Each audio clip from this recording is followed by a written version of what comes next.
Bayangkan seorang pangeran yang hidup di istana megah. Segala yang ia inginkan selalu tersedia.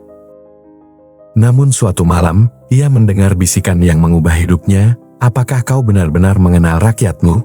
Tanpa mahkota, tanpa pengawal, tanpa siapapun tahu siapa dirinya, ia meninggalkan istana. Dan untuk pertama kalinya merasakan hidup sebagai rakyat biasa.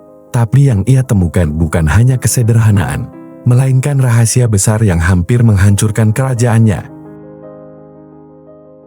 Sebuah kerajaan yang dikelilingi pegunungan biru dan sungai berkilau, berdirilah istana megah dengan menara menjulang tinggi. Semua orang berkata, kerajaan itu adalah tempat paling makmur di dunia. Dan di dalam istana itu, hidup seorang pangeran bernama Aryatama. Bintang Aryatama terbangun setiap pagi dengan sinar matahari yang masuk melalui jendela kaca besar berhias ukiran emas. Pelayan sudah menyiapkan pakaian terbaiknya. Meja makan penuh hidangan lezat. Ia tidak pernah kekurangan apapun. Jika ia ingin menunggang kuda, kuda terbaik telah siap. Jika ia ingin belajar, guru terpandai telah menunggu. Jika ia ingin hiburan, para musisi segera memainkan nada merdu.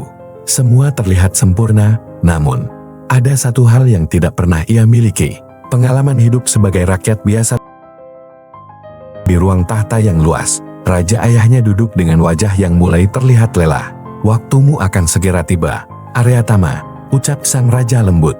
Seorang pemimpin harus kuat, bijak, dan tegas. Aryatama mengangguk hormat. Ia telah belajar strategi perang. Ia memahami hukum kerajaan. Ia hafal silsilah bangsawan dan aturan diplomasi. Namun saat ia melihat ayahnya batuk pelan dan menarik napas panjang, ada rasa gelisah di hatinya. Apakah ia benar-benar siap? Sore itu, Aryatama berdiri di balkon istana. Dari sana ia bisa melihat kota, pasar yang ramai, anak-anak berlari, pedagang tersenyum. Semua tampak baik-baik saja.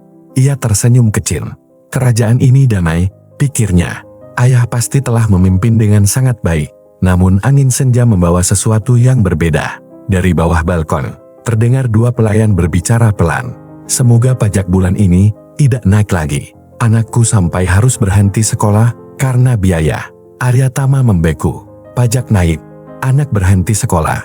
Ia belum pernah mendengar hal itu dalam laporan resmi istana.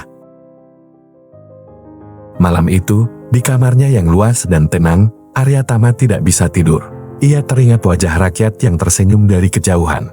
Tapi kini bayangan itu berubah menjadi wajah-wajah lelah yang tidak pernah ia lihat secara langsung. Apakah aku hanya melihat apa yang ingin diperlihatkan kepadaku? Gumamnya. Ia menyadari sesuatu yang selama ini tidak pernah ia pikirkan. Ia mengenal rakyatnya hanya dari angka dan laporan, bukan dari kenyataan. Langit penuh bintang. Dengan suara pelan ia bertanya pada dirinya sendiri, bagaimana aku bisa menjadi raja yang adil? Jika aku bahkan tidak tahu bagaimana rasanya menjadi mereka.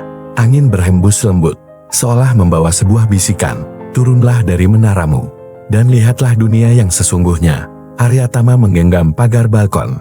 Untuk pertama kalinya dalam hidupnya, ia merasa bahwa dinding emas istana mungkin bukan hanya melindungi dirinya, melainkan juga membatasi dirinya. Dan malam itu, sebuah keputusan mulai tumbuh dalam hatinya.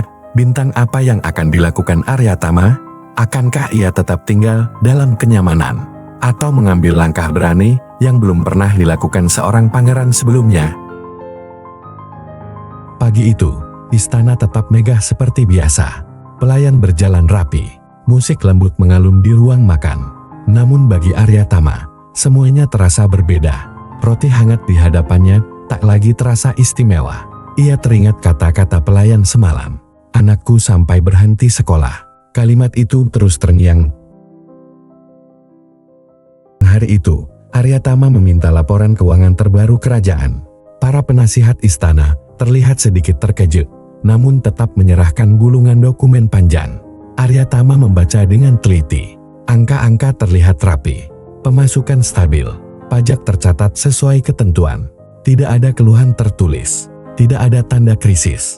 Semuanya tampak baik, tapi hatinya berkata sebaliknya. Jika semua baik, gumamnya pelan, mengapa ada yang kesulitan? Ia memanggil salah satu pejabat kepercayaannya. "Apakah rakyat benar-benar baik-baik saja?" tanya Aryatama serius. Pejabat itu tersenyum sopan. "Tentu saja, Pangeran. Kerajaan kita makmur.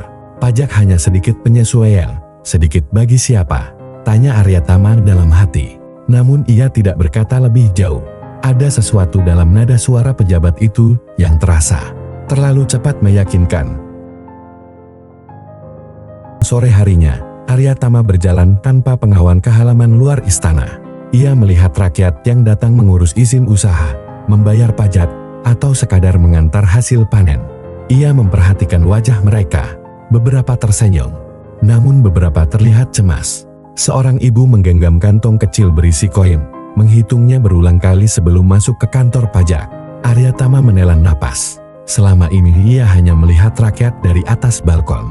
Hari ini, ia melihat keraguan di mata mereka. Malam itu, Aryatama menemui ayahnya. "Ayan," ucapnya hati-hati. "Bagaimana ayah tahu bahwa laporan yang ayah terima adalah kenyataan sebenarnya?"